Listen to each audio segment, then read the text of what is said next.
it's me, Mariah. True story. Sometimes at Thanksgiving or holidays, weird dishes of food get passed around, and I'm like sick. I don't want that. Just give me the turkey and the cranberry sauce or whatever, right? But here's the thing. Every now and then I'll try like something else. Like someone will make a weird thing and I'll try it and it's good. And those of you that don't go to church, I'm just going to tell you that's kind of what church is like. Like there's going to be some stuff that you super love and you're like, this is good. And then there's going to be some other stuff where you're like, what is going on right now? I do not understand what is happening. And the thing is that's family, right? Family. We all do things a little different. And every family has somebody that's like, that's interesting. So I just want to be straight with you. Like church is good because you need a steady diet of lots of different things, like lots of different foods to nourish your body. And in the same way, we need a lot of different people.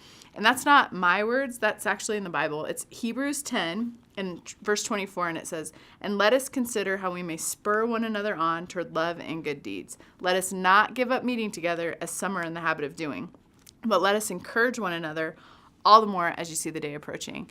And there's this guy, and I love him, and he had a blue mohawk, right? So blue mohawk church, most churches, kind of weird. This kid was awesome.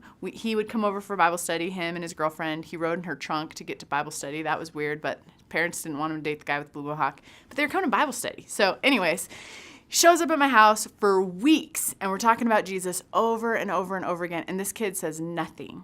And finally, I'm like, dude, what do you think about this like Jesus stuff? And he's like, oh, do you mean like, do I want Jesus in my heart? And I was like, yeah. He's like, yeah, I did that like weeks ago. I was like, why didn't you tell me? He's like, you never asked. I was like, oh my gosh. So this kid was major good drummer, right? So he starts going to church with me in this little small town and he becomes the drummer. And the old people are having a really hard time because he has a giant, not a baby blue mohawk, a giant blue mohawk in this little rural church.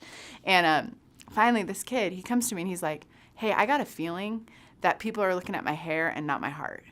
So I'm going to shave my head. The elders had meetings about what to do, and this young man with a little tiny bit of faith knew in his heart that it was a distraction. And so he cut his hair to serve other people, the older, more mature crowd. And the reason I tell you that is not to slam on old people at church because they have wisdom and insight and they can cook for potlucks, like all these things we need that are really great.